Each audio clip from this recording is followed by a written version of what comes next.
दर्शकबिन नमस्ते।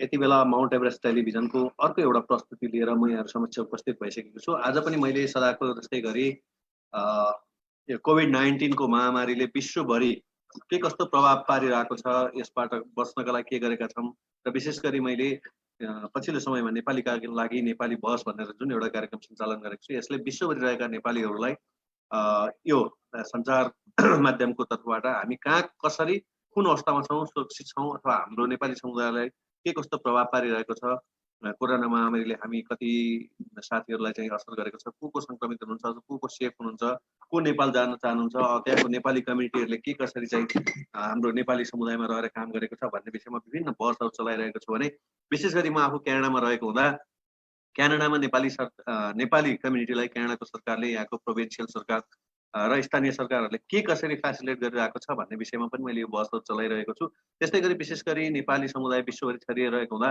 गैर आवासीय सङ्घले एनआरएनले विश्वभरि के कसरी चाहिँ नेपालीहरूलाई साथ सहयोग गरिरहेको छ, कसरी रेस्क्यु गरिरहेको छ, यो विषयमा पनि मैले विभिन्न संवादहरू चलाइरहेको छु। यसै क्रममा आज मैले लामो समयदेखि पोर्चुगलमा रहेर सञ्चारकर्मीको रूपमा काम गर्नुभएका समाजसेवी आदरणीय मित्र पोर्चुगलबाट मनोज भट्टराईजीलाई मैले लिएको छु। मनोजजी, यहाँलाई स्वागत छ। धन्यवाद सर। यो कोभिड-19 पछि यहाँको व्यक्तिगत दिनचर्या कसरी बितेको छ अलिकति चर्चा गरौँ, त्यसपछि हामी विषय प्रवेश गरौँ। हजुर, म ठ्याक्कै नेपाल पुगेर आएको थिएँ फेब्रुअरीको सुरुवातमा। त्यो बेलामा चाइनातिर यसको प्रकोप राम्रो थियो, त्यहाँतिर एकदम पकड लिइरहेको थियो, एकदम हाई रिच लेभलमा पुगिरहेको थियो। युरोपतिर त्यति बित्दा आइसकेको थिएन। त्यसपछि म लगत्तै नेपालबाट पोर्चुगल फर्किसकेपछि केही मेरा सहकर्मीहरू, म एउटा होटलमा काम गर्ने भएकोले मेरा सहकर्मीहरूले चाहिँ के छ त्यहाँतिरको स्थिति, तिमीहरू त चाइनाको छिमेकी भनेर सोध्थे। त्यसपछि नेपाली समुदायमा पनि चर्चा हुन थाल्यो। यो इटाली स्पेन छिरिसकेपछि अनि पोर्चुगलतिर चाहिँ कोरोनाको प्रकोप राम्रो देखियो, अलिकति बढी नै देखियो।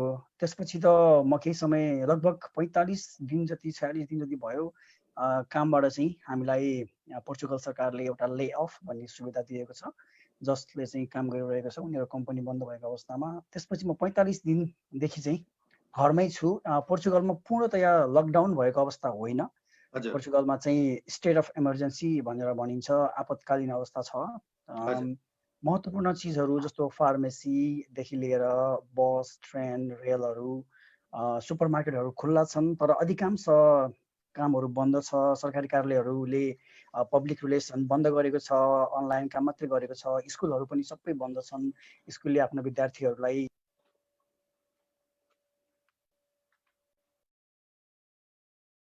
विद्यार्थी भएको कारण म आफै पनि अनलाइन पढिरहेको छु अहिले। मेरो आफ्नो पनि बच्चा छ, मेरो बच्चा पनि अहिले अनलाइन पढिरहेको छ स्कुलबाट। यस्तै छ सर। पछिल्लो अवस्था मेरो व्यक्तिगत कुरै गर्दाखेरि थुनिएको छु घरमै, परिवारलाई समय दिएको छ। नेपालबाट भर्खर मेरो बच्चा पनि लिएर आएको हुनाले परिवारसँगै समय बितेको छ।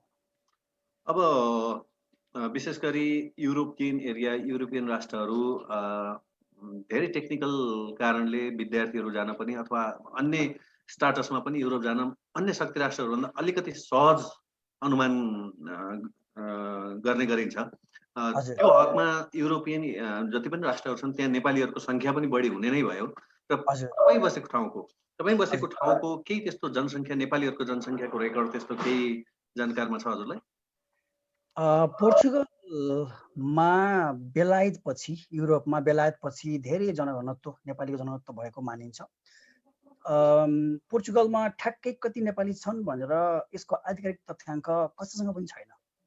न यहाँको एनआरएन, पोर्चुगलमा नेपाली राजदूतावास छैन, पोर्चुगलमा नेपाली कन्सुलर छ र कन्सुलरसँग पनि यसको एकिन सङ्ख्या यति छन् भनेर छैन, एनआरएनसँग पनि छैन। हामी अनुमानित रूपमा 25,000 देखि 30,000 नेपाली छौँ भनेर अनुमान लगाउँछौँ। त्यही हिसाबले कुराकानी गर्छौँ। विशेष गरी लेख्ने साथीहरू, पत्रकार साथीहरूले र सामाजिक अभियन्ताहरूले त्यही अनुमान गर्नुहुन्छ। लिस्बन सानो छ, पोर्चुगल आफैमा पनि सानो देश हो, स्पेनको ठुलो देशको छेउमा। नेपालीको जनघनत्व लिस्बनमा धेरै छ र बाँकी केही लिस्बनदेखि केही पर खेती कृषि क्षेत्रमा काम गर्ने साथीहरू चाहिँ दक्षिणी भूभागतिर धेरै बस्नुहुन्छ नेपालीहरू। तपाईँले मलाई नेपालीहरूको अवस्था कस्तो छ भनेर सोध्नु भएको हो भने चाहिँ नेपालीहरू अहिलेसम्म कोही हताहत भएको भन्ने जानकारीमा आएको छैन। तर 22-25 जना नेपालीहरू चाहिँ सङ्क्रमित छन् र उहाँहरू नेपाली कन्सुलर र यहाँका सामाजिक संस्थाहरूको सम्पर्कमा आएर जानकारी दिनुभएको छ। उहाँहरू अस्पतालमा हुनुहुन्छ, कोही कोही क्वारेन्टाइनमा हुनुहुन्छ। तर हताहत भएको स्थिति पोर्चुगलमा नेपालीको आजसम्म कोरोनाको कारणले गरेर थाहा पाइएको छैन।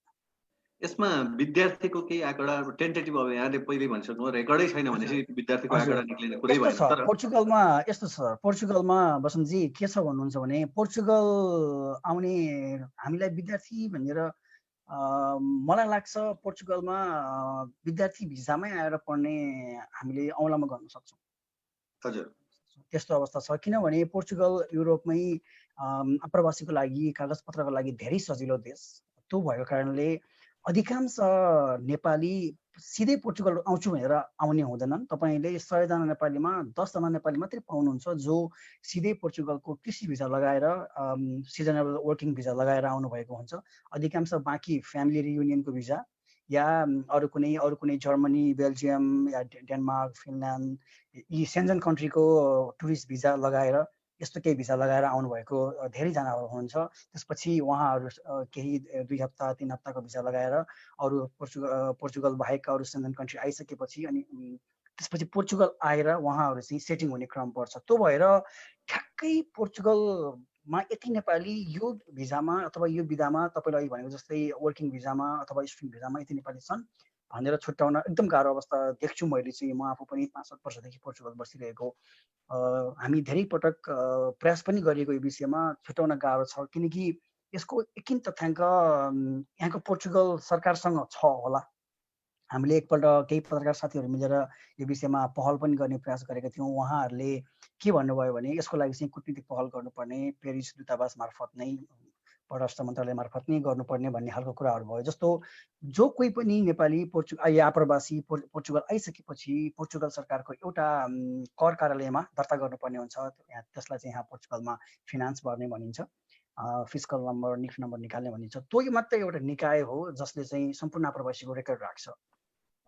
त्यो अवस्थामा नेपालीको एकिन तथ्याङ्क दिन सक्ने निकाय त्यही मात्रै हो।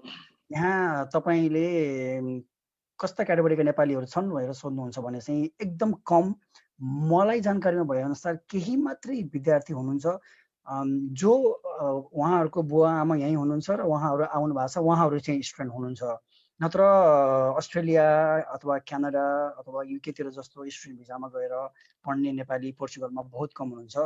पछिल्लो समय मेरो जानकारीमा आएअनुसार 1500-2025 जति नेपालीहरू चाहिँ कृषि क्षेत्रमा सिजनेबल वर्किङ भिजामा चाहिँ आएर काम गर्नुभएको चाहिँ जानकारी छ।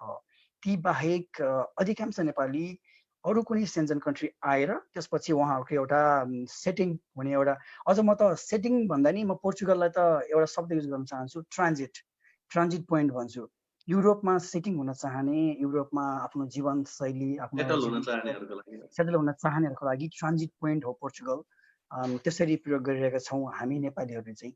त्यही भएर ठ्याक्कै स्टुडेन्ट धेरै छैनौँ। केही साथीहरू हुनुहुन्छ उहाँहरूले चाहिँ यहीँ पिएचडी गर्ने पढ्ने प्रयास गर्दै हुनुहुन्छ। अधिकांश यङ जेनेरेसन जसको बुवा आमा यहाँ आएर आउनु भएको छ। यो उदाहरणका लागि मेरो बच्चा भर्खर 8औं कक्षा पढ्दैछ।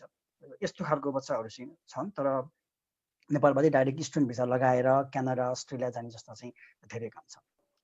जस्तो यो कोभिड-19 को महामारी भए पश्चात सरकारले पनि एउटा अर्ध लकडाउन भनौँ न होइन, फुल लकडाउन अर्ध लकडाउन गरेको अवस्था होला। त्यहाँ ग्रोसरी सपिङ स्टोर्सहरू, अन्य सपिङ स्टोर्सहरूको कस्तो खालको अवस्था छ, सोसियल डिस्टेन्सिङहरू कसरी गरिएको छ होइन, सेनिटाइजिङहरू कसरी गरिएको छ, अलिकति चर्चा गरौँ न। हजुर, पोर्चुगलमा केही समयसम्म यहाँको सरकारले खासै धेरै ध्यान दिएको स्थिति थिएन। सुरुवातमा 50-60 जना मान्छे सङ्क्रमित भएर मान्छेको मृत्यु भइसक्दासम्म पनि पोर्चुगल सरकारले सामान्य रूपमा लिएको थियो। जब स्पेन र इटालीमा यसको स्थिति भयावह भयो, पोर्चुगलमा आउने अधिकांश टुरिस्ट पर्यटक स्पेन, फ्रान्स, इटाली, जर्मनबाट आउने र इङ्ल्यान्डबाट पनि आउने हुन्छन्। नर्मली उनीहरू समरमा चाहिँ समर होलिडे मनाउन आउने र स्पेनमा, इटालीमा, जर्मनीमा, फ्रान्समा र लन्डनमा, युकेमा चाहिँ यसको स्थिति भयावह भइसकेपछि पोर्चुगल सरकारले चाहिँ ठ्याक्कै त्यो बेलामा डिसिजन लियो र स्पेनसँगको बोर्डरलाई क्लोज गर्यो। स्पेनसँगको बोर्डर क्लोज गर्ने बित्तिकै उसले हवाई चाहिँ नाका बन्द गर्यो। त्यसपछि स्टेट अफ इमर्जेन्सी भनेर स्वास्थ्य आपतकालीन लगायो र केही अधिकारहरू आफ्नो हातमा लिएर उनीहरूले चाहिँ काम गर्न सुरु गरे। त्यसपछि लगत्तै धेरै चिजहरू अप्रिलको 16 तारिकबाट सुरु गरेको हो स्टेट अफ इमर्जेन्सी। पहिलो पटक चाहिँ उनीहरूले 2 हप्ताको लागि भनेर लगाए, त्यसपछि थप्दै लगेर अहिले मेको 2 तारिकसम्म पुऱ्याएको छ र सम्भवतः मेको 2 तारिकपछि हिजो मात्र यहाँको राष्ट्रपति मार्सलले सम्भवतः हामी यो नवीकरण गर्ने छैनौँ, हामी पार्टली ओपन गर्ने भन्ने खालको कुरा गरिसक्नु भएको छ। अब यो बिचमा ग्रोसरी सपहरू कहिले पनि बन्द भएनन्। के चाहिँ गरियो भने खुल्ने समय हिजो अस्तिको दिनमा सामान्य दिनमा बिहान 7 बजेदेखि अथवा 8 बजेदेखि बेलुकाको 10-11 बजेसम्म खुल्थ्यो भने अहिलेको अवस्थामा चाहिँ त्यसलाई घटाइयो र कम गरियो, निश्चित समय गरियो तर बन्द गरिएन। त्यस्तै गरी फार्मेसीहरूलाई निरन्तर रूपमा खोलिराखियो र पब्लिकसँगको डिस्टेन्सलाई मेन्सन गरियो। जस्तो हिजो अस्तिको दिनमा सामान्य अवस्थामा तपाईँ हामी फार्मेसीभित्रै गएर दबाई लिन पाइन्थ्यो भने आजको दिनमा के गर्यो भने उनीहरूले फार्मेसी बन्द गर्यो, भित्र खुल्ला छ, बिचमा एउटा सिसा जस्तो बनाएर राख्यो, झ्याल बनायो, अनि तपाईँलाई औषधि चाहियो भने तपाईँले बाहिरबाट लिनु, त्यस्तो खालको रेस्टुरेन्ट बनायो। त्यसै गरी हरेक मेट्रो, रेल र बसको के गर्यो भन्नुहुन्छ भने बसको चाहिँ दुईवटा ढोका हुन्छ, अगाडिबाट र पछाडिबाट। यहाँ चाहिँ इन्त्रादा भन्छ, छिर्ने ढोका र निस्किने ढोका। अहिले के गर्यो उनीहरूले पछि त्यो मेन्सन सोसल डिस्टेन्स मेन्सन गर्नको लागि अगाडिको ढोका ड्यामै बन्द गर्यो, ड्राइभरसँग कुनै पनि प्यासेन्जरको कन्ट्याक्ट नहुने गरेर, र तपाईँले आफ्नो टिकट पनि लगेर दिनु नपर्ने, टिकट पनि माग्नु नपर्ने। त्यसो गरिदिएपछि प्यासेन्जर र ड्राइभरको कन्ट्याक्ट हुने भएन। बसको लागि त्यस्तो गरिदियो। अनि पछाडिको मात्रै ढोका खोलिदियो। पछाडिको मात्रै ढोका खोलिदिएपछि अनि बसमा धेरैजना मान्छेको क्यापेसिटी हुन्थ्यो भने उनीहरूले सीमित बनाइदियो। जस्तो 60 जना मान्छे अट्ने बस छ भने उनीहरूले ल 20 जना मात्रै बस्न पाउने यहाँ भनेर सीमित बनाइदियो र डिस्टेन्स राख्नु भनेर गरिदियो। ट्रेनमा के गर्यो, ट्रेनको तपाईँको सबै गेटहरू चाहिँ कारले छोएपछि गेट खुल्ने हुन्छ, त्यो चाहिँ सबै उनीहरूले ओपन गरेर राखिदियो, जसले गर्दा मानिसले पटक पटक चाहिँ कारमा छोएर चाहिँ त्यहाँ सकेसम्म कम टच होस्, मान्छेसँग चाहिँ कुनै वस्तुहरूसँग कम टच होस् भनेर उनीहरूले त्यस्तो गरिदियो। र ट्रेनको आवत जावतको लागि समय थोरै, सामान्य अवस्थामा 10 मिनटमा चल्ने ट्रेनलाई उनीहरूले 20 मिनटमा बनाइदियो, तर रोकावट कहीँ पनि गरेनन्। त्यसै गरी मेट्रोको पनि सेम उस्तै केस गर्यो। मेट्रोमा चाहिँ तपाईँले एउटा कार्ड मेट्रो पास हुन्छ, मेट्रो पास छोएपछि ढोका खोल्ने भन्ने हुन्थ्यो पहिला, अहिले चाहिँ सबै उनीहरूले त्यो मेट्रो खोलिन्जेलसम्म ढोका पनि खुल्ला गरिदियो। त्यसले गर्दाखेरि मान्छेले त्यहाँ छोइराख्नु परेन, त्यसो गरे। अनि सरकारी कार्यालयहरूमा के गर्यो भने सरकारी कार्यालय सबै खुल्ला, तर सरकारी कार्यालयमा कुनै पनि पब्लिक रिलेसनसँग सम्बन्धित कामहरू नहुने। तपाईँको कुनै पनि इमर्जेन्सी काम छ भने तपाईँले अनलाइन अपोइन्टमेन्ट लिने, तपाईँले इमेल गर्ने, मेल गर्ने, डकुमेन्ट सबमिट गर्ने, तर उनीहरूले पब्लिकसँग रिलेसन गरेर तपाईँलाई टेबलमा एटेन्ड गरेर तपाईँको फ्रन्ट अगाडि राखेर काम गर्न बन्द गरे। आजसम्मको स्थिति पनि त्यही छ। त्यसै गरी रेस्टुरेन्ट बन्द, रेस्टुरेन्टमा टेक अवे मात्रै दिन पाउने बनाइयो। त्यसपछि गएर क्याफे, बार, नाइट क्लब सबै बन्द गरियो र क्याफेहरूमा तपाईँले कफी बेच्न पाउने, कफी खाना पनि बेच्न पाउने, तर खाना टेक अवे मात्रै दिन पाउने। कुनै पनि टेबलमा मान्छे बसेर खाना खान पाइएन, तपाईँले लान पाउनु भयो, त्यस्तो खालको अवस्था गरिदियो। त्यस्तै गरी धेरै फास्ट फुड चेनहरू म्याकडोनाल्ड, केएफसीदेखि लिएर सबैलाई चाहिँ के गर्यो, उनीहरू भित्र खुल्ला, तर क्लाइन्ट गएर भित्र गएर खान पाएन। उनीहरूले अहिले अनलाइन सिस्टमहरू पोर्चुगलमा पनि उबर इट, यहाँ ग्लोबो भन्ने चिजहरू छ, तपाईँले अनलाइन गरेरै घरबाट खाना मगाउन सक्नुहुन्छ। यस्तो चिजहरू चाहिँ खुल्ला गरिदियो, तर पब्लिक रिलेसन चाहिँ बन्द गरायो, जसले गर्दा सोसल डिस्टेन्स गर्न चाहिँ मद्दत पुग्यो। त्यस्तै गरी मिनी मार्केटहरूमा, सुपर मार्केटहरूमा, ठुल्ठुलो सुपर मार्केटहरूमा पनि उनीहरूले एकपटकमा कति मान्छे चाहिँ भित्र छिर्ने भनेर सुरक्षा गार्ड राखेर चाहिँ उनीहरूले जति मान्छे निस्किन्छ त्यही मात्र मान्छे छिराउने गरेर चाहिँ 2 मिटरको डिस्टेन्समा मान्छे लाइन लगाएर छिराउने गरेर छ। ब्याङ्कहरूमा पनि त्यही स्थिति छ। म आफै पनि आज मात्रै यहाँको नजिकैको एउटा सुपर मार्केट गएर आएको थिएँ, त्यहाँ पनि ठ्याक्कै त्यही स्थिति। तपाईँ जानुभयो, जाने बित्तिकै इन्त्रादामा उसले सुरक्षा गार्डले रोक्छ, अनि उताबाट अर्को मान्छे निक्लियो सपिङ गरेर भनेपछि कति मान्छे निस्कियो त्यही हिसाबले मान्छे छिराउँछ। त्यस्तो खालको चिजहरू गरेर चाहिँ यिनीहरूले पोर्चुगल सरकारले चाहिँ बचाउने प्रयास गरिरहेको छ। तर उतार चढाव छ, स्थिति चाहिँ उतार चढाव छ। कुनै दिन धेरै मान्छेहरू नयाँ सङ्क्रमित फेला परेका छन्, कुनै दिन धेरै मान्छेहरू निको भएर घर फर्केका छन्, उतार चढाव छ। तर पोर्चुगल सरकार, मैले विश्व स्वास्थ्य सङ्गठनले जारी गरेका केही सूचनाहरू, विज्ञप्तिहरू, समाचारहरू पनि हेरिरहेको थिएँ। विश्व स्वास्थ्य सङ्गठनले भनेको एउटा समाचार मलाई याद आयो। पोर्चुगल सरकारले गरेको कोभिड-19 को रोकथामको लागि गरेको चिजहरू सन्तोषजनक छ भनेर लेखेको मैले पढेको थिएँ। र म आफू स्वयं यहाँ बसेको एउटा रेसिडेन्स भएको नाताले थोरै साथीहरू नयाँ, विशेष गरी नयाँ आउने साथीहरू अलिकति बढी प्यानिक भएको अथवा ओहो सरकारले केही गरेन, सबै खुल्ला छ, जहाँ हेऱ्यो त्यहीँ खुल्ला छ भन्ने खालको पनि सुनिएको हो। तर मलाई लाग्छ यति धेरै ठाउँ जनसङ्ख्या भएको देश र यति इकोनोमिक रूपमा त्यति स्ट्रङ पनि छैन पोर्चुगल। युरोपको केसमा हेर्दाखेरि उनीहरूले अलिकति अगाडि नै स्पेन र इटालीको अवस्था हेर्दा, फ्रान्स, युकेकै अवस्था हेर्दाखेरि अलिकति थोरै अगाडि बुद्धि लगाएर केयरफुल चाहिँ भएको जस्तो मलाई लाग्छ। दर्शकबिन, यति बेला माउन्ट एभरेस्ट टेलिभिजनको यो कोरोना-19 पेन्डेमिक पछिको अलिकति मैले अपडेट दिने प्रयास गरेको छु।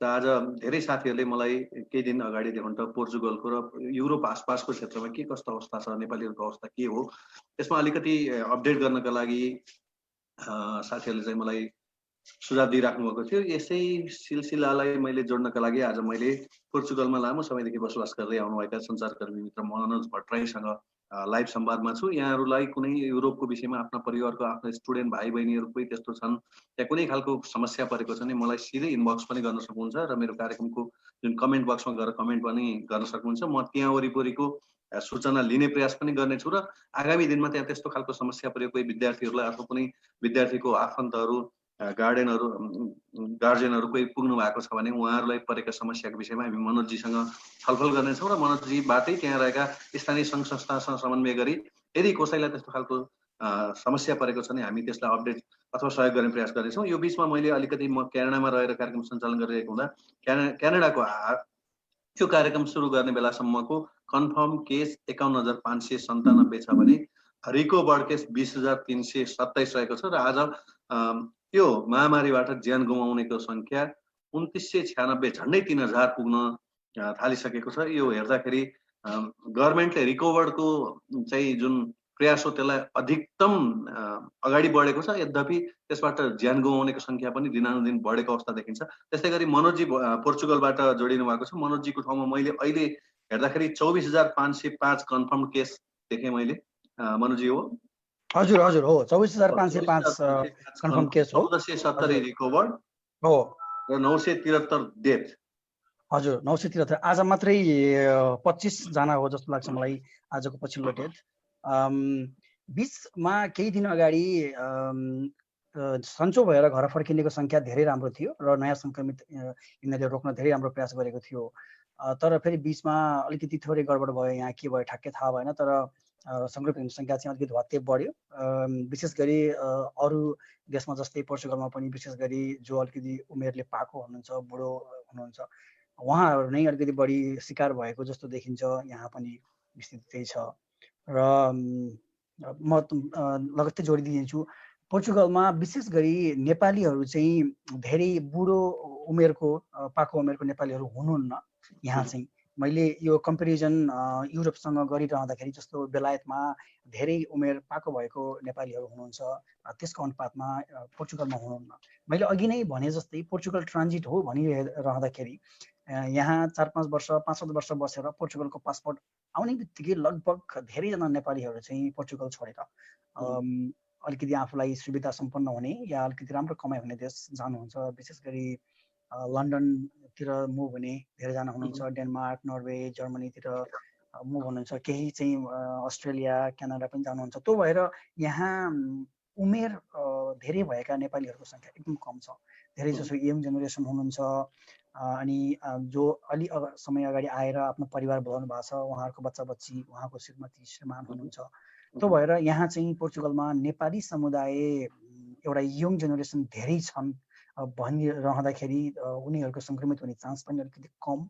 तर पछिल्लो समय नेपाली अनलाइनहरू, पोर्चुगलबाट चल्ने नेपाली अनलाइनहरूले लेखिएको समाचारलाई आधार मानेर मैले यहाँ भन्ने हो भने 22 जनाभन्दा बढी नेपाली चाहिँ सङ्क्रमित छन् र 1 जना नेपाली चाहिँ पूर्ण रूपमा सन्चो भएर घर फर्किनु भएको भन्ने समाचार छ। मेरो आफ्नै सम्पर्कमा केही साथीहरू हुनुहुन्छ, मैले यहाँ चाहिँ अब नाम या ठेगाना उल्लेख गर्दिनँ। उहाँहरू क्वारेन्टाइनमै हुनुहुन्छ, औषधि गरिरहनु भएको छ र हामी आफै पनि फेसबुकबाट केही अपिल गरिरहेका छौँ, उहाँलाई सहयोग गर्न सक्ने स्थिति के छ भनेर, सहयोग गर्ने स्थिति के छ भनेर अपिल गरिरहेका छौँ। नेपालीहरू युरोपको मैले युरोप भनिरहँदाखेरि बेलायतको तुलनामा पोर्चुगलमा नेपालीहरू जनसङ्ख्या धेरै भएको आधारमा चाहिँ अहिलेसम्म त्यस्तो आत्तिहाल्नु पर्ने स्थिति छैन जस्तो लाग्छ मलाई चाहिँ। अब मनुजी जस्तो धेरै साथीहरू विशेष गरी स्टुडेन्टको कतिपय साथीहरूले काम चाहिँ गुमाएको अवस्था छ, त्यसपछि गएर रोजगार छुटेपछि कमाइ नहुने नै भयो। विशेष गरी विद्यार्थीहरूको फी तिर्नुपर्ने, कोठा भाडा तिर्नुपर्ने होइन, नियमित फोनका पैसाहरू, नियमित ग्रोसरी खर्चहरू तिर्नुपर्ने, सायद त्यहाँ पनि अन्य देशको जस्तै धेरै साथीहरूलाई समस्या परेको हुनसक्छ। यसलाई कसरी अन्दाज गर्नुभएको छ, कस्तो छ त्यहाँको? हजुर बसन्तजी, यहाँ पोर्चुगलमा युरोपको तुलनामा धेरै थोरै कमाइ छ।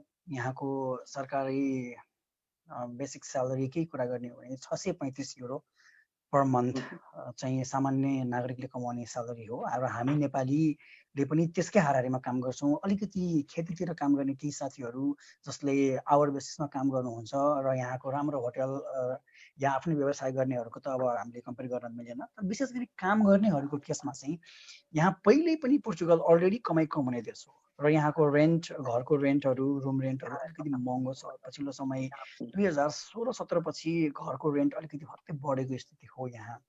त्यो भएर सामान्य अवस्थामा पनि धेरै पैसा बचाउन, सेभ गर्न सक्ने देश त होइन पोर्चुगल।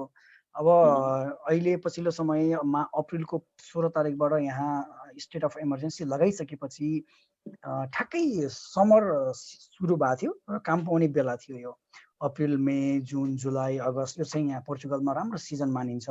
यो बेलामा चाहिँ धेरै मान्छेहरू कामको आशा गर्छन्, राम्रो कामको आशा गर्छन्। त्यहाँमाथि नेपालबाट धेरै नेपाली एजेन्टहरू र कृषि क्षेत्रका मानिसहरूले चाहिँ र यो समरमा चाहिँ काम पाइन्छ भनेर नेपालबाट सयौँको सङ्ख्यामा मान्छेहरू लिएर आएर खेतीमा काम लगाउने प्रयास गर्छन्। तर यो बेलामा ठ्याक्कै त्यो अवस्था, उनीहरूले मान्छे लिएर आए तर यहाँ खेतीमा काम लगाउन सकेनन्। अनि धेरै मान्छेहरू जो राम्रो कामको खोजीमा समरमा चाहिँ राम्रो काम गरिन्छ, कमाइन्छ भन्ने आशामा काम छोडेर चेन्ज गर्न ठिक्क परेका थिए, उनीहरूको केसमा पनि ठ्याक्कै त्यो लागु भएन। किनकि अप्रिलबाटै चाहिँ अप्रिलको 16 तारिकबाटै स्टेट अफ इमर्जेन्सी लगाइसकेपछि काम पाउन गाह्रो भयो। काम गरिरहेका अधिकांशलाई तिमीहरू घर बस भनेर केहीलाई बिना कन्ट्र्याक्ट, केहीलाई विथ कन्ट्र्याक्ट पठायो। जस्तो यहाँ चाहिँ जो कम्पनीले तिमीहरू घर बस भनेर यो स्टेट अफ इमर्जेन्सी भरि चाहिँ घर बस्ने अनुमति दियो, उनीहरूलाई सरकारले दिने एउटा सुविधा ले अफ भन्ने सुविधा दियो। त्यो सुविधा अन्तर्गत तपाईँले पाइरहेको खाइपाइरहेको तलब मध्येबाट 70% तलब चाहिँ सरकारले दिने, 30% तलब चाहिँ कम्पनीले दिने भन्ने शर्तमा ले अफ सुविधा दिएर राख्यो। ती पाउने साथीहरू धेरै कम हुनुहुन्छ, नेपाली साथीहरू धेरै कम हुनुहुन्छ। किनकि त्यसको लागि चाहिँ कम्पनी जेन्युन हुनु पर्यो, जेन्युन कम्पनीले गरिदिनु पर्यो, त्यस्ता कुराहरू भए। अब अर्को अप्सन के रह्यो भन्नुहुन्छ भने फुन्दो दि इम्प्रेगो भन्छ, बेरोजगार भत्ता। जसले काम गर्दा गर्दै काम छुट्यो उहाँलाई चाहिँ कम्पनीले एउटा कागज लेखेर दिन्छ। त्यो कागज यहाँको सोसियल सेगुरान्सामा गएर, सामाजिक सुरक्षा कार्यालयमा गएर चाहिँ ल मेरो आजबाट काम फुत्कियो भनेपछि अब यिनीहरूलाई त एकैपल्टमा हजारौँ लाखौँ मान्छेको काम फुत्कियो। अनि सेगुरान्स सोसियलले पनि यो म्यानेज गर्न सक्ने स्थिति रहेन। उनीहरूले पनि 15 दिन 20 दिन पछाडिको डेट दिएर ल तिमीहरू 20 दिनपछि आइज, इमेलबाट पठा भन्यो। त्यसो गर्यो। त्यसपछि त्योसम्म पनि पहुँच नेपालीहरूको भएन। यहाँ किन भएन भन्नुहुन्छ भने मैले दिनमा 100 भन्दा बढी फोनहरू रिसिभ गरेँ, जसले चाहिँ मलाई मेरो चाहिँ कम्पनीले यस्तो लेखिदिएको छ, यो के गर्ने होला, के हुन्छ होला, मेरो पैसा आउँछ कि आउन्न होला, पाउँछ कि पाउन्न होला भन्ने खालका कुराहरू मलाई धेरैजनाले सोध्नुभयो। यहाँनिर मैले देखेको मुख्य समस्या नेपालीको यो पोर्चुगल सरकारले दिएको सुविधा पाउनको लागि गाह्रो परेको कारण चाहिँ भाषा र कानुनको ज्ञान। विशेष गरी पोर्चुगलमा पोर्चुगिज भाषा बोलिन्छ र इङ्ग्लिस खासै राम्रो चल्दैन। सरकारी कार्यालयमा यहाँका पोर्चुगिज नागरिकहरू इङ्ग्लिस बोल्न खासै मन पराउँदैनन्। विशेष गरी बुढाबुढीहरू काम गर्छन्, उनीहरू इङ्ग्लिस बोल्न मन पराउँदैनन्। त्यो भइसकेपछि नेपालीलाई आफूले पाउने सुविधा के हो थाहा पाउन गाह्रो पर्यो र सही गाइड गर्ने मान्छे भएन। त्यो भएर धेरै नेपालीहरू त्यहाँबाट चुक्नु भयो। अनि अर्को एउटा समस्या म खुलेरै भनिदिन्छु। धेरै नेपालीहरू कृषिमा काम गर्नुभयो। उहाँहरूलाई कृषि क्षेत्रमा काम गर्ने कृषिका मालिकहरूले ठ्याक्कै यस्तो बेलामा कामबाट ल काम छैन बस घर भनिदिए अनि उनीहरूलाई कन्ट्र्याक्ट पनि काट्दैनन्, कुनै पनि सुविधा पनि दिएनन् र ले अफ पनि दिएनन्, फुन्दो पनि दिएनन्। त्यस्तो अवस्थामा कस्तो भयो भने उनीहरू काम गरे पैसा पाउने, नगरी नपाउने स्थितिमा राखिदिए। दैनिक जालादारीको स्थिति भयो। दैनिक जालादारीको स्थितिमा राखिदिए अनि काम छैन, अहिले सबै बन्द छ, सुतेर खाऊ भन्दैछ। उहाँहरू चाहिँ साँच्चीकै मार्न पर्नु भयो। अर्को विशेष गरी नेपालीहरू, धेरैजना नेपालीहरू चाइनिजको रेस्टुरेन्टमा काम गर्नुहुन्छ, किनकि चाइनिजले पोर्चुगलमा नेपालीको एउटा राम्रो कामदारको रूपमा छवि बनाएको छ। नेपालीको एकदम राम्रो छवि छ पोर्चुगलमा चाहिँ। नेपाली भनेपछि यहाँको पोर्चुगिज रेस्टुरेन्ट, चाइनिज रेस्टुरेन्टमा राम्रो रेस्पोन्स गर्छ। धेरै चाइनिजकोमा काम गर्नुहुन्थ्यो, उहाँहरूको हकमा पनि ठ्याक्कै यही भयो। 4-5 वर्ष 5-6 वर्षदेखि लामो समयदेखि एउटै चाइनिजकोमा काम गर्नुभएका नेपालीहरूलाई पनि चाहिँ साउले चाहिँ ल अब मेरो त बन्द भन्नुभयो, ल पछि बोलाउँछु तँलाई भनेर पठाइदियो, केही पनि दिएन। अब 4-5 वर्ष, 5औँ 6औँ वर्षदेखि चाहिँ एउटै साउकोमा काम गरेको छ, एकदम थोरै भावनात्मक सम्बन्ध पनि बनाइसकेको छ। अनि ल म तँलाई म खुलेपछि बोलाउँछु भनेर पठाइदियो, केही पनि कागज नगरिकन। कतिजना साथीहरूलाई भाषाको समस्या कारणले गरेर टर्मिनेसन लेटर दिएर पठाइदियो, ल तेरो आजबाट कन्ट्र्याक्ट सकियो भनेर पठाइदियो। उहाँहरूले साइन गर्नुभयो, आउनुभयो। अनि आएर मलाई फोन गरेर, मलाई मेल गरेर ल सर मलाई त यस्तो खालको पेपर दिएको छ, मलाई के पैसा आउँछ होला भनेर सोध्नुहुन्छ। जबकि कम्पनीले चाहिँ टर्मिनेसन लेटर ल आजबाट चाहिँ तेरो र मेरो सम्बन्ध केही पनि छैन भनेर टर्मिनेसन लेटर बनाएर दिएको छ। अनि उहाँहरू चाहिँ यो लगेर कहाँ एप्लाई गर्ने हो, के गर्ने हो, यस्तो खालको समस्याहरू नेपालीमा आयो। त्यसको एउटै कारण चाहिँ हामी अलिकति भाषामा पछि पऱ्यौँ र हामी जुन देश बसिरहेका छौँ त्यही देशको कानुनको बारेमा हामीलाई ज्ञान भएन। मैले आफूले भोगेको यहाँको समस्या। त्यसपछि तपाईँ पत्याउनुहुन्न होला, मैले आज मात्रै एकजना साथीले मलाई फोन गरेर के भन्नुभयो भने म लगायत हामी 4 जना साथी छौँ, हामी बुल्गेरियाबाट हिँडेर 3 महिना लगाएर पोर्चुगल आएको, कहीँ कतैबाट केही दिनलाई खानपिनको व्यवस्था मिल्छ भने गरिदिनु पर्यो भन्नुभयो। अनि मैले हुन्छ तपाईँहरू कतिजना हुनुहुन्छ, के कसो गर्न सकिन्छ, म साथीहरूसँग कुरा राख्छु, तपाईँहरूको पासपोर्टको यसो फोटो पठाइदिनुहोस्, मलाई सजिलो हुन्छ साथीहरूलाई भयो। मसँग त पासपोर्ट छैन, साथीले राखेको छ भन्नु। अब हामी अनुमान गर्न सक्छौँ युरोप आउने मान्छे आफ्नो पासपोर्ट आफूसँग राख्नुपर्छ भन्ने एउटा सामान्य ज्ञान पनि राख्नु भएको छैन। अलिकति चुकेको हो कि त्यो भएर पनि नेपालीले पाउनुपर्ने हामीले पाउनुपर्ने सुविधाहरू पाउनबाट हामी चुकेका छौँ जस्तो लाग्छ पोर्चुगलको हकमा। अनि पोर्चुगल सरकारले गर्न चाहिँ भन्न चाहिँ भनिदिएको छ, ल तिमीहरूलाई चाहिँ 70% कम्पनीले चाहिँ 70% सरकारले दिन्छ, 30% कम्पनीले तिर्ने भनिदिएको छ ले अफको केसमा। अनि फुन्दो दि डिसेम्प्रेगो बेरोजगार भत्ताको केसमा चाहिँ कम्पनीले बेरोजगार भत्ता लेखिदियो भने उनीहरूले चाहिँ तपाईँले 360 दिन काम गरेको हकमा 180 दिनभन्दा बढी दिन काम गरेको हकमा चाहिँ कति पर्सेन्ट पाउने, 80% उनीहरूले एनालाइज गर्छ तपाईँको डकुमेन्ट हेरेर, तपाईँको सामाजिक सुरक्षा हेरेर।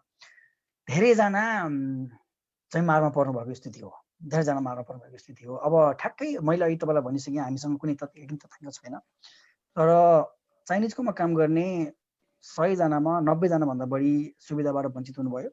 तर उहाँहरूसँग केही ब्याकअप सपोर्ट थियो, केही पैसा कमाएर राख्नु भएको थियो, त्यही भएर उहाँहरूलाई तत्काल गाह्रो परेन। विशेष गरी यस्तो यो खालको महामारी, यो खालको अस्तव्यस्ततामा त्यहाँ रहनुहुने नेपाली सङ्घ संस्थाहरूले कुन चाहिँ संस्थाले क्विक रेस्पोन्स गरेको छ र फ्लोरमा गएर ग्राउन्डमा गएर कुन संस्थाले यसरी अप्ठ्यारोमा परेका नेपाली साथीहरूलाई चाहिँ सहयोग गरेको अवस्था छ पोर्चुगलको, अलिकति बताइदिनु।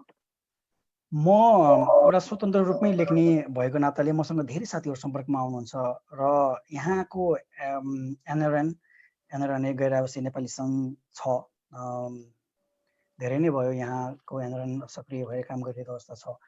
तर जति गर्नुपर्छ र नेपालीले आशा गरेका छन् त्यो हिसाबले काम गर्न सकेको हो जस्तो मलाई लाग्दैन।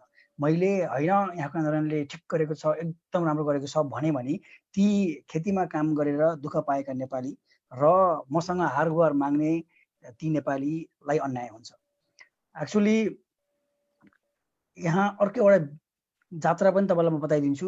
1 महिना अगाडि एउटा राहत समिति भनेर गठन भयो।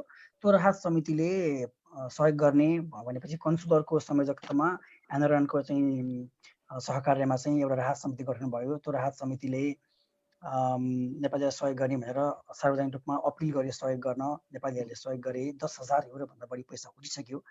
आजसम्म त्यो पैसा कसरी बाँड्ने, के गर्ने भनेर सल्लाह गर्न सकेको छैन।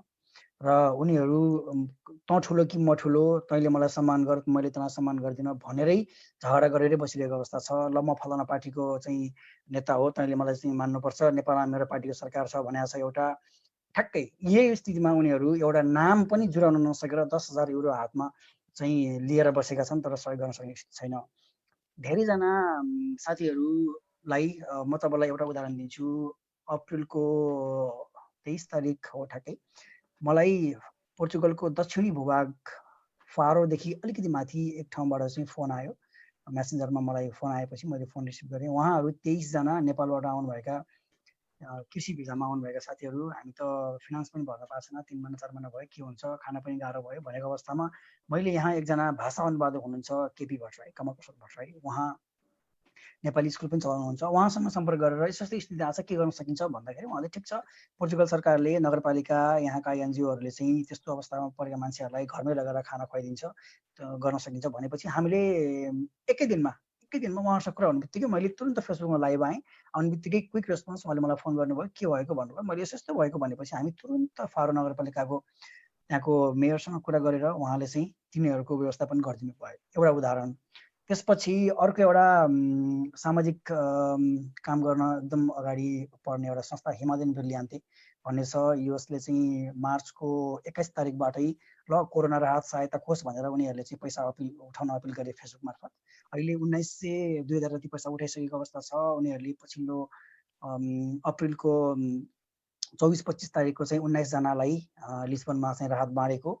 एकजना कोरोना सङ्क्रमित भएरै अस्पतालमा बस्नुभएका साथीलाई 50 युरो हालिदिएको। यी विविध कुराहरू उहाँहरूले जानकारी गराउनुभयो र भोलि पनि उहाँहरूले अर्को 60 जनालाई राहत बाँड्ने कुरा छ। एनआरएनको कुरा अब जोड्छु म। एनआरएनले एकपटक योभन्दा अगाडि राहत बाँडेको भन्ने कुराहरू हामीले सामाजिक सञ्जालबाट सुनेको, तर यति धेरै आलोचित भयो त्यो राहत, किनकि त्यहाँ चाहिँ आवश्यकताभन्दा बढी प्रचार।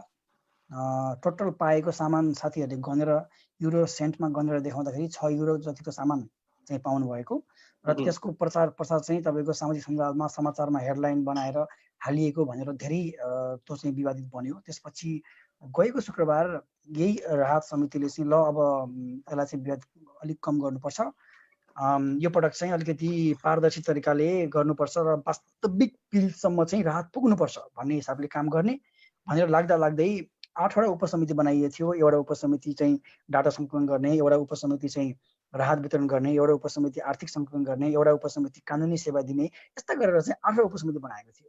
उनीहरू बिचमै ल तैँले चाहिँ मैले गरेको काम चाहिँ तैँले मलाई नटेर्ने, मैले गरेको काम नटेर्ने भन्दै शुक्रबारको दिनमा गर्ने भनेको त्यो राहतको काम चाहिँ हेर्नुहोस् 378 जना भन्दा कतिजनाले फारम भरेर चाहिँ एउटा गुगल ड्राइभको फारम चाहिँ भर्नुपर्छ तिमीहरूले, अनि तिमीलाई राहत दिन्छ भनेर एउटा फारम भर्न लगाइयो। हामी आफै पनि, अब टु बी अनेस्ट म आफै पनि त्यो समितिमा छु, म आफै पनि।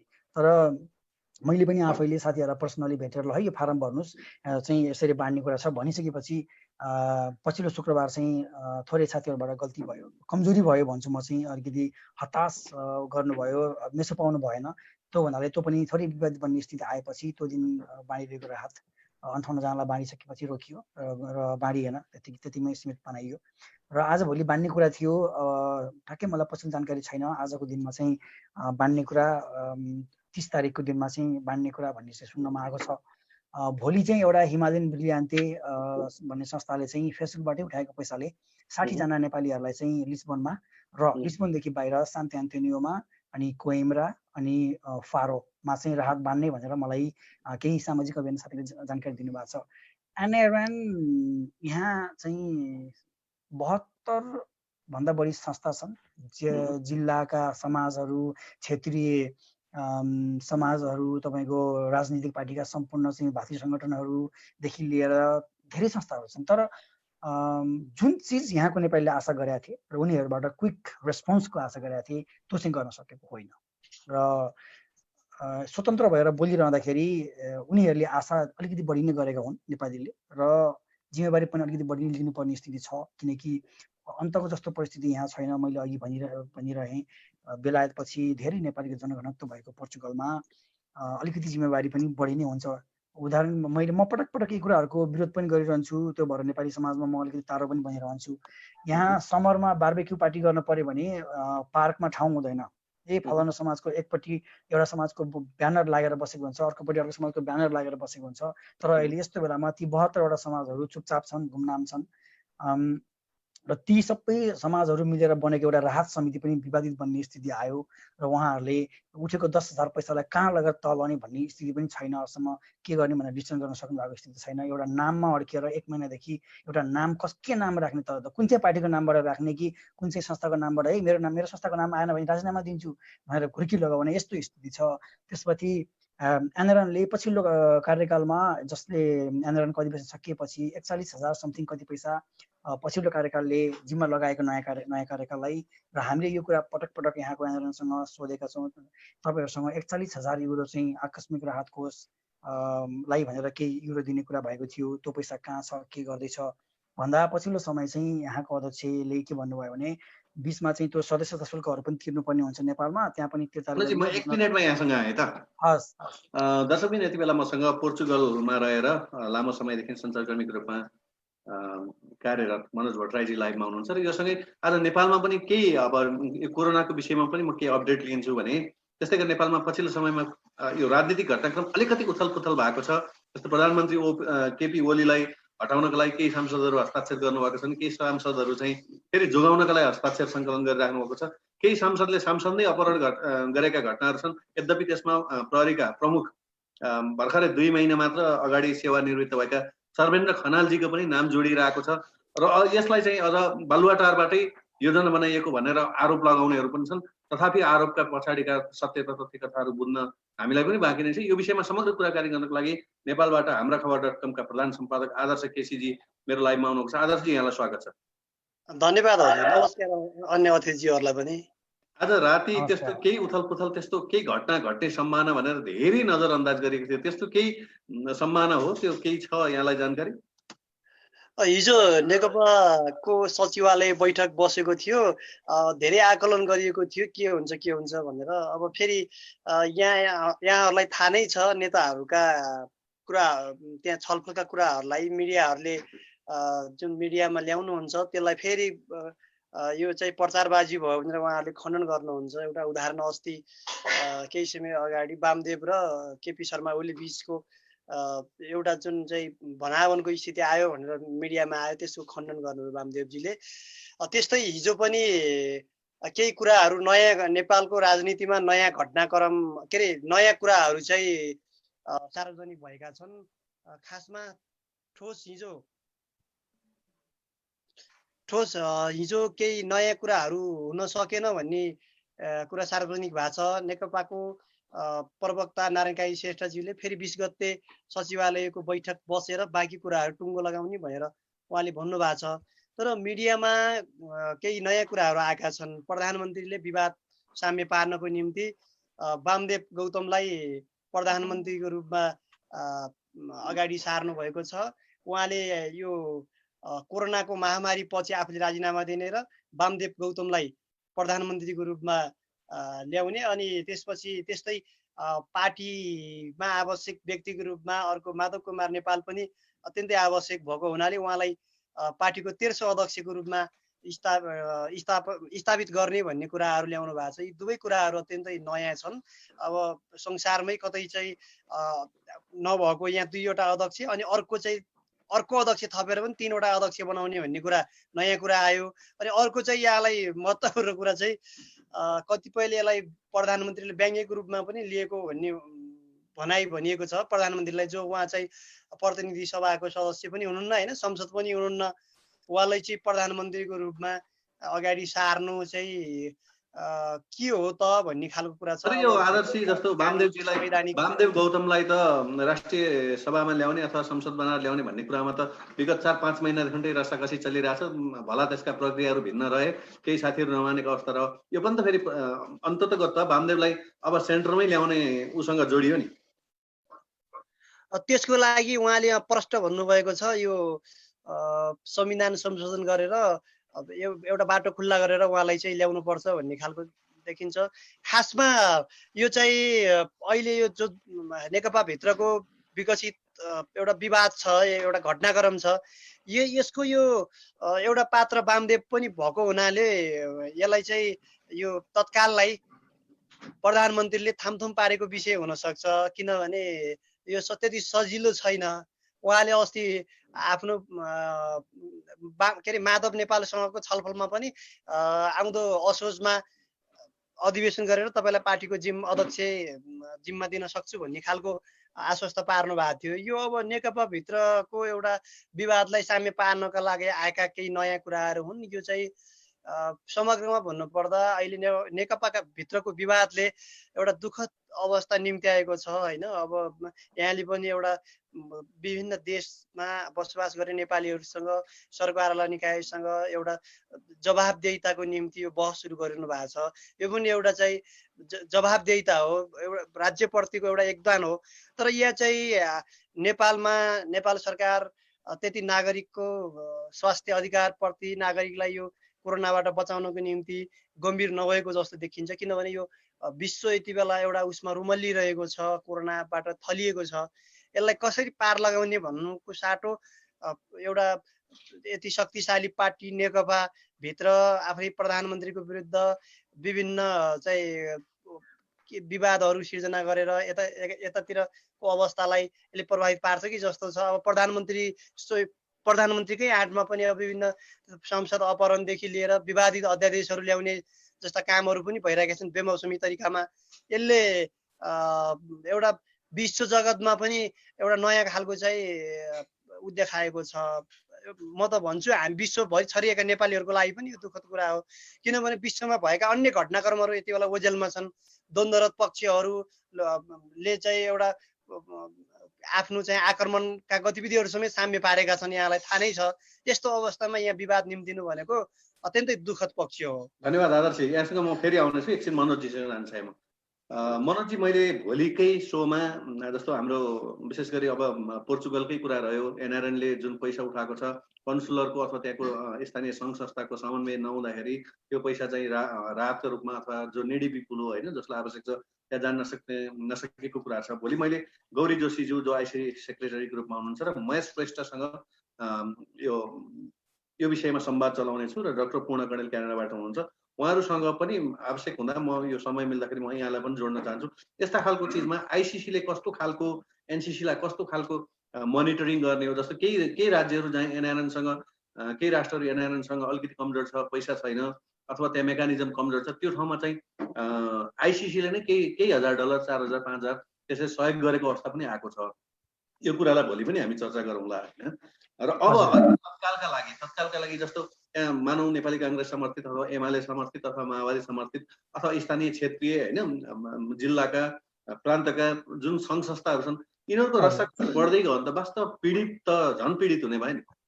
एक्ज्याक्टली। अहिले हामी अलिकति यहाँको एनआरएन र नेपाली समुदायसँग थोरै दुखी भएको कारण पनि यही हो। ठ्याक्कै यहाँ के चाहिँ भइदियो भने वास्तविक पीडितले मलाई यस्तो अवस्था छ भनेर उनीहरूले भनेको अवस्था छ र केही साथीहरू त अहिले त कसैलाई बाँड्नुपर्ने अवस्थै आएको छैन भनेर बस्नु भएको छ। केही चाहिँ होइन, अब हामी चाहिँ अब खादामाला नै पहिला व्यवस्था गरौँ, कुर्सीको व्यवस्था गरौँ, हामीलाई अलिकति सम्मान पुगेको छैन, अलिकति सम्मान हामीलाई पुऱ्याउँ, अनि त्यसपछि बाँड्दै गरौँला भन्ने खालको पनि भयो। र केही साथीहरूले केसम्म आरोप लगाउनु भयो भने, एकजना साथीले केसम्म भन्नुभयो मिटिङमा भने यो चाहिँ अहिले चाहिँ यिनीहरू आफूले गरेको काला कर्तुतहरू छोप्नको लागि एउटा माथिबाट कालो पत्र काम गर्ने गरिरहेछन् भन्ने खालकोसम्म आरोप लगाउनु भयो। त्यति हुँदासम्म पनि यहाँको सङ्घ संस्थाहरू एनआरएन पनि चुपचाप लागेर बसेको स्थिति छ। अब साँच्चीकै भन्ने हो भने एकदम दयनीय अवस्था देख्छु मैले चाहिँ। यो नेपालीको अवस्था दयनीय भनेको होइन है, फेरि मैले अवस्था यो सामाजिक सङ्घ संस्थाहरूले जुन गरेका अवस्था चिजहरू छन्, गरेका व्यवहारहरू छन्, त्यो चाहिँ दयनीय छ। यहाँ तपाईँको राजनीति नेपालको जत्तिकै लाग्छ, यहाँ तपाईँको चोकहरूमा चिया गफ नेपालको जत्तिकै हुन्छन्, यहाँ पोर्चुगलका गल्ली चोकहरूमा देश परिवर्तन गर्ने गफहरू हुन्छन्, पोर्चुगलका चोक गल्लीहरूमा चाहिँ सरकार ढाल्ने गफहरू हुन्छन्। तर एउटा नेपालीले ल मलाई खान पुगेन भनेर रोइरहँदा कराइरहँदाखेरि कुनै नेपालीले सहयोग गर्नुको सट्टा उनीहरू ल त फलानु पार्टीको म फदिस्कन पार्टीको चाहिँ मलाई अलिकति मान पुगेन, तँलाई अलिकति मान चाहिँ गर्न सक्दिनँ भनेर चाहिँ बसिरहेको स्थिति छ। त्यहाँमाथि तपाईँलाई कतिको जानकारी छ, केही समय अगाडि एकजना पोर्चुगलको गाउँबाट एकजना नेपाली चाहिँ ल खानै पाइएन, बिजोग भयो भनेर रुँदै राष्ट्रिय मिडियामा आउनुभएको कुरा पनि छ। त्यस्तो खालको अवस्था सिर्जना हुनुमा कहीँ न कतै यही पोर्चुगलको समाजमा रहेका यही सामाजिक संस्थाहरू पनि जिम्मेवार छन् जस्तो लाग्छ मलाई। किनभने हो त्यो घटना एउटा प्रतिनिधि घटना हो, उहाँ साँच्चीकै खानै नपाएर गएको हो जस्तो पछि मसँग सम्पर्कमा आउनुभयो, उहाँको बारे पनि बुझ्यो, यताउति गरियो।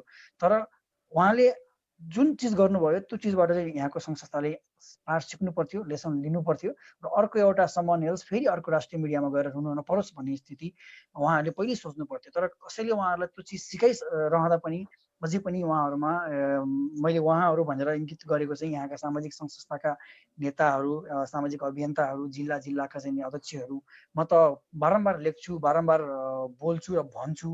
म लिस्बन सानो छ, दिनौँ चिया खानलाई कफी पिउनलाई चोकमा भेटिन्छन् यहाँका स्थानीय नेपाली नेताहरू। म त उहाँहरूलाई अगाडि नै भन्छु उहाँहरूलाई, तपाईँहरूको यस्तो यो कामै छैन, यो परेको बेलामा गर्न नसक्ने चिज कामै छैन। म त मुखै खोलेर अगाडि नै भन्छु। तर ठ्याक्कै नेपालको जस्तै हालत छ। कुनै लाज शरम भन्ने नै छैन। बस उहाँहरूलाई एउटा नाम चाहिएको छ, सेलिब्रिटी बन्नु परेको छ। 6 किलोको 6 युरो बराबरको राहत बाँडेर नेपालका चाहिँ अनलाइनहरूमा छापेर 18वटा फोटो छापेका चाहिँ फोटो पिक्चरहरू हाल्न पाउनुभयो भने खुसी हुनुहुन्छ। अलिकति मानवीयता भन्ने छैन। तत्कालका लागि त्यहाँ यो अब रातका कुराहरू यही भइहाले। अब केही साथीहरू नेपाल फर्किन चाहने अथवा त्यहाँ बसेका नेपाली साथीहरूलाई नेपाल सरकारले अथवा त्यहाँको कन्सुलरले अथवा त्यहाँ एम्बेसीले के गर्नुपर्ने यहाँको ठम्मी छ? यस्तो छ सर, म पछिल्लो पटक हामीले 19 जना राहत बाँडेका थियौँ। त्यो क्रममा म आफै डाटा सङ्कलन गर्न खटिएको थिएँ र मैले अघि तपाईँलाई भनिरहेको एउटा राहत समिति बनेको छ। त्यो समितिको एउटा जनचेतना अभिवृद्धि उपसमितिमा म आफै सदस्य पनि छु। एउटा एकपट्टि र अर्कोपट्टि केही साथीहरूसँग मिलेर हामी आफै पनि राहत पार्ने काम गरिरहेका छौँ। किनभने धेरैजना साथीहरूले एनआरएनलाई विश्वास नगरेको अवस्था, उहाँहरू एनआरएनसम्म भन्न जानै सक्नुहुन्न, भन्न जानुहुन्न। मैले सोध्छु किन तपाईँ भन्नुहुन्न, सिधै भन्नुहुन्छ हाम्रो विश्वासै लाग्दैन तिनीहरूले गर्छ भनेर भन्नुहुन्छ। त्यो विश्वास गुमेको अवस्था छ। त्यसपछि हामीले त्यो बिचमा चाहिँ केही साथीहरूसँग तपाईँहरूलाई कस्तो खालको समस्या छ, तपाईँहरूलाई के खालको सहयोग अपेक्षा गर्नुभएको छ भनेर हामीले सोद्धा 200 जना जति मोटामोटी साथीहरूले चाहिँ नेपालीहरूले चाहिँ नेपाल जान पाए जान्थे भन्ने खालको मनसाय राख्नु भएको छ। र धेरैजना नेपालीहरूको चाहना र अपेक्षा अहिले चाहिँ उनीहरूले चाहेको चाहिँ उहाँहरू बिजोग स्थिति छैन, नेपालमा केही भएको सम्पन्न परिवार हुनुहुन्छ, तर उहाँहरूसँग अहिले यहाँ खाने पैसा छैन, नेपालबाट पैसा मगाउन चाहनुहुन्छ।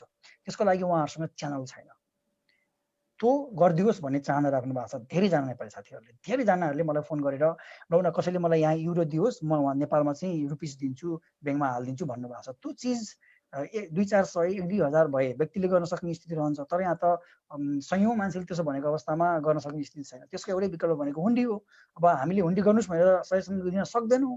त्यसको लागि चाहिँ यहाँ रहेका नेपालीहरूको आशा भनेको कन्सुलरले अथवा पेरिस दूतावास मार्फत नेपाल सरकारसँग, राष्ट्र ब्याङ्कसँग यानोसी चाहिँ जारी गरेर केही पैसा पोर्चुगलसम्म ल्याउन सक्ने एउटा प्रतिनिधित्व अथवा त्यसको एउटा लिडिङ चाहिँ यहाँको कन्सुलरले गरिदियोस् अथवा पेरिस एम्बेसीले गरिदियोस् भन्ने चाहना केही साथीहरूमा छ।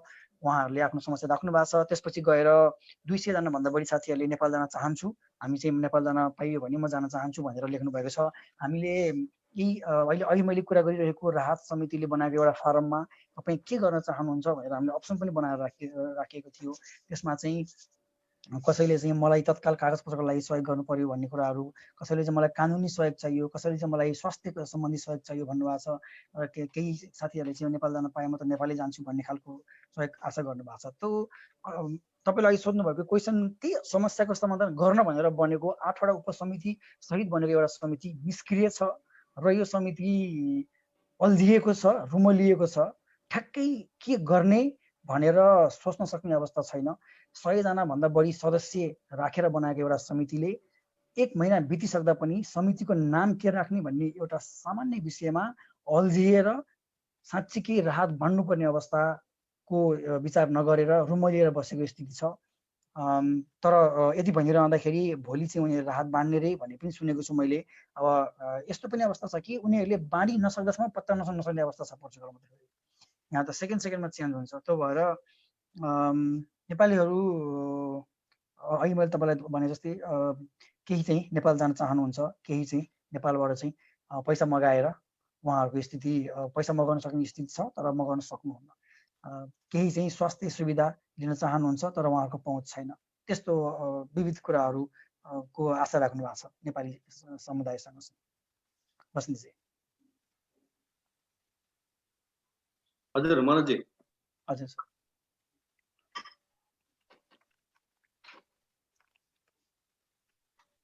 प्लिज अगाडि जाउँ। हजुर हजुर सुनिरहनु भएको छ मलाई? बिचमा अलिकति नेटवर्क डिस्टर्ब भयो। हजुर हजुर। अब भोलिको दिनमा आशा छ यिनीहरूले एनआरएन लगायतको एउटा राहत समितिले बाँड्ने भनेको राहत बाँड्ने छ।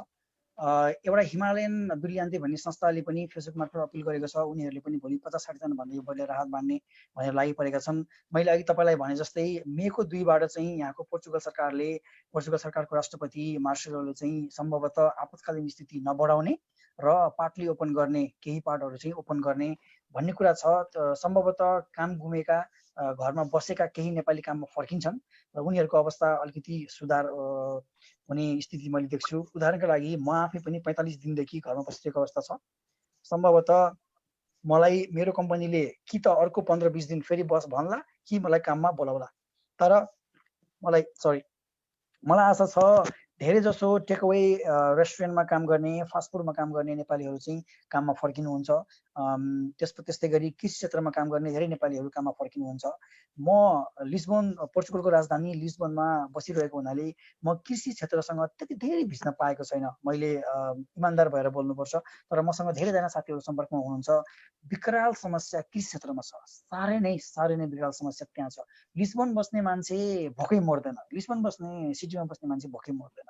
किनभने यहाँ बस्ने मान्छे के न के काम गरेको हुन्छ, उसको आफ्नो व्यापार व्यवसाय हुन्छ, अनि कुनै एउटा राम्रो उसमा काम गरेकै हुन्छ, उसँग 1-2 महिना बाँच्न सक्ने स्थिति हुन्छ। त्यो भइसकेपछि साँच्चीकै गाह्रो पर्ने भनेको खेतीमा मैले अघि तपाईँलाई सुरुमा भनेको जस्तै दैनिक जालामा काम गर्ने धेरै साथीहरू हुनुहुन्छ।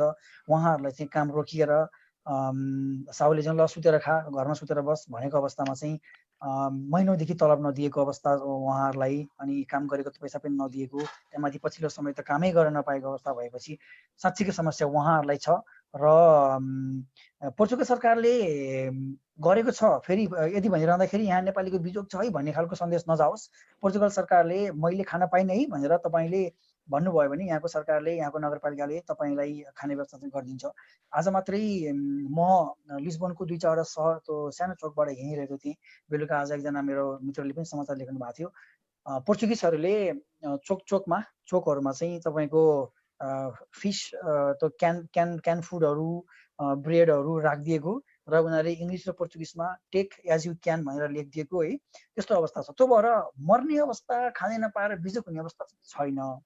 तर उनीहरूलाई पोर्चुगल ट्रान्जिट पोइन्ट बनाउने उद्देश्यले मान्छे नेपालबाट ठुलो रकम खर्च गरेर 12-15 लाख डलरलाई बुझाएर बुल्गेरियाबाट, क्रोएसियाबाट हिँडेर 3 महिना लगाएर आएको मान्छेलाई मैले यहाँनिर चाहिँ ल बाबु, ल तिमी आइपुगेछौ, ल आऊ तिमीलाई म सिद्धान्त अलिकति सुनाउँछु, अलिकति बात सुनाउँछु भन्यो भने सायद उसले मेरो बात र सिद्धान्त बुझ्दैन। उसलाई अहिले तत्काल आवश्यक पर्यो भनेको उसलाई कानुनी कुराहरू, कानुनी सल्लाहहरूदेखि लिएर वासस्थानको व्यवस्था, खानाको व्यवस्था, त्यस्तै गरी कामको लागि के गर्न सकिन्छ, कागजपत्रको लागि अलिकति झमेला नै छ। पोर्चुगलमा समय त लाग्दैन तर अलिकति झमेला नै छ। यहाँ सजिलैसँग दिन्छ काम भएको अवस्थामा। ती धेरै समस्याहरू यहाँ खोलिएका 72-74वटा भन्दा बढी संस्थाहरूले चाहिँ गरिदिए हुन्थ्यो भन्ने चाहना यहाँका नेपालीले राख्छ। त्यहाँनिर चिकेका हुन् जस्तो लाग्छ। धन्यवाद मनोजी। म फेरि आउँछु। आदर्शी, नेपालको कोरोनाको यो पछिल्लो अपडेट, त्यहाँको उपचार पद्धति, जस्तो हिजो मात्रै कुवेत र बहराइन सरकारले पनि केही सामग्रीहरू प्लेन चार्टर नै गरेर पठाएको स्थिति छ, त्यसलाई अलिकति जानकारी गराइदिनु। यहाँ हिजोसम्मको अन्तिम अपडेट अनुसार 57 जनाको कोरोना भाइरस पोजिटिभ केस पुगेको छ। 57 जना, 16 जना चाहिँ निको भएर घर फर्किएको भन्ने अहिलेसम्मको अन्तिम अपडेट छ। कतै कतै अपुष्ट रूपमा 58 भने पनि हामीले स्वास्थ्य मन्त्रालयकै कुरालाई आधिकारिक मान्नुपर्ने हुन्छ। त्यसपछि उपचार पद्धतिको कुरा जो चाहिँ सङ्क्रमित भएर अस्पतालमा चाहिँ आइसोलेसनमादेखि लिएर तपाईँको जो उपचारको लागि अस्पताल आउँछ उसले चाहिँ राम्रो उपचार पाएको जस्तो लाग्छ होइन। अहिले पनि एउटा पनि डेथ केस छैन, त्यो भनेको उपचार पाएर हुनुपर्छ। त्यस्तै अरू यो के अरे यसलाई के भन्छ, ऱ्यापिड टेस्टको कुरा जो छ त्यो चाहिँ अलिकति मधेसतिरका के अस्पतालहरूमा यो त्यो सामग्री चाहिँ त्यो भनौँ न हिसाबले त्यो चेक गर्ने चाहिँ प्रविधि अलि डुप्लिकेट हो कि के हो भनेर यसलाई प्रश्न उठाइएको छ र बन्द गरिएको छ मधेसका केही अस्पतालहरूमा। पर्याप्त मात्रामा यो कोरोना भाइरस चेक गर्ने किटहरू छन् जस्तो लाग्छ। हिजो पनि तपाईँले भनिसक्नुभयो कतार सरकारले पनि सहयोग गर्यो। त्यस्तै चाइनाबाट पनि थुप्रो सामग्रीहरू ल्याउनको निम्ति सरकारले सम्झौता गरेको छ, त्यो पनि अन्तिम चरणमा पुगेको छ। र चाइनाको त्यो स्वास्थ्य सामग्रीहरूको विषयमा अलिकति अन्तर्राष्ट्रिय जगतमै त्यसमा प्रश्न उठाइएको छ। भारतले रोकिसकेको छ त्यो कुराहरू, अलिकति एक हिसाबले त्यसको क्वालिटीमा प्रश्न उठेको छ। गणतन्त्र चेकले पनि योभन्दा अगाडि फिर्ता गरिसकेको छ त्यो सामग्रीहरू, तर त्यो सामग्रीहरू खरिद प्रक्रियालाई अझ अगाडि निरन्तरता दिइएको छ। खास स्थिति यहाँ अहिले तत्कालै यहाँ भयावह स्थिति चाहिँ छैन, लकडाउनलाई अझ टाइट बनाइएको छ। तर लकडाउन पालना गर्ने सन्दर्भमा अब तपाईँले हेरिसक्नुभयो होला सामाजिक सञ्जालमा सत्तारूढ दलका व्यक्तिहरू चाहिँ त्यसको उल्लङ्घनमा उद्धत छन् बढी। अस्ति यो बाबुरामहरूको नयाँ पार्टीले एउटा घटनाक्रम पनि विकसित भएको छ संसद अपहरणको। उक्त कुरालाई यहाँको काठमाडौँ सरकारी वकिलो कार्यालयमा गएर उजुरी दर्ता गर्ने सन्दर्भको दिन अर्को सत्तारूढ दलको भातृ सङ्गठन, युवा भातृ सङ्गठनले गएर नाराबाजी गरेको, त्यत्रो भिडभाड गरेको त्यो देखिसक्नुभयो। जबकि सर्वसाधारण मान्छेहरूलाई यहाँ पास लिएर पनि एक ठाउँबाट अर्को ठाउँ आपतकालीन अवस्थामा जानमा पनि निकै गाह्रो छ। ठाउँ ठाउँमा कडा चेक जाँच हुन्छ, तर त्यो दिनको त्यो अवस्थालाई देखिसक्नु भएको छ। अरू राहतको कुराहरू पनि अब अलिकति राहत वितरण कार्य पनि अब जस्तो यहाँ अघि मैले पोर्चुगलको घटना सुने होइन, त्यस्ता घटनाहरू पनि छन् यहाँ। तर म त के भन्छु भने जसले यति बेला दिन सक्छ राहत सरकारले देऊ भनेर चाहिँ सबैसँग अनुरोध गर्नुपर्ने हो। त्यो अब यहाँ मनोमानी व्यक्तिगत रूपमा चाहिँ राहत वितरण गर्न रोक लगाइएको छ केही समय अघि, त्यस्तो राहत वितरण कार्यहरू भए पनि, तर सरकारले सुस्त गतिमा राहत वितरण गरिरहेको छ। यो यसरी भनिरहनु पर्दाखेरि सरकारको आलोचनाको रूपमा लिए तापनि अब त्यो चाहिँ तपाईँको सतहमा बुझ्नु पर्दाखेरि सधैँ बुझाइ गर्ने हो भने त्यो चाहिँ छैन। पीडितहरू छैन, अझै पनि मजदुरहरू बाटोमै अलपत्र भएको अवस्था छ। यसले अब यो लकडाउनलाई पनि नयाँ मोडालिटीमा लिनुपर्छ भन्ने बहस पनि चलिराखेको छ। अलिकति जहाँ प्रभावित क्षेत्र छ त्यसलाई सिल गर्ने र अरू चाहिँ नयाँ केसहरू नदेखिएको ठाउँलाई अलिक खुकुलो बनाउने भन्ने कुराहरू पनि उठिरहेको छ। त्यो आवश्यकता पनि देखिन्छ खुकुलोको। यहाँ हरेक कुराहरू छ, बाली नाली अब गहुँ भित्राउने समय पनि छ, मकै लगाउनु पर्ने मौसम पनि आइसकेको छ, यस लगायत अन्य धेरै अब यहाँको अर्थतन्त्रको कुरा पनि छ। किनभने कोही ठाउँहरू कुनै पनि त्यस्तो सङ्क्रमित देखा नपरेको ठाउँहरू छ, त्यसलाई सिल गरेर राख्नुपर्ने आवश्यकता छैन, सीमामा टाइट गर्नुपर्ने अवस्था चाहिँ हो। यस्तो अवस्था छ यहाँ। अब स्वास्थ्य उपचारको कुरा चाहिँ निको भएर बाहिर निस्कने सङ्क्रमित जीवहरूको प्रतिक्रिया सुन्दाखेरि भित्र डाक्टरहरूले अत्यन्तै राम्रो स्वास्थ्य व्यवस्था गरेको, रेखदेख गरेको भन्ने प्रतिक्रिया दिनुभएको छ, जसले समग्र नेपाली हामी आम नागरिकहरूलाई खुसी तुल्याउँछ।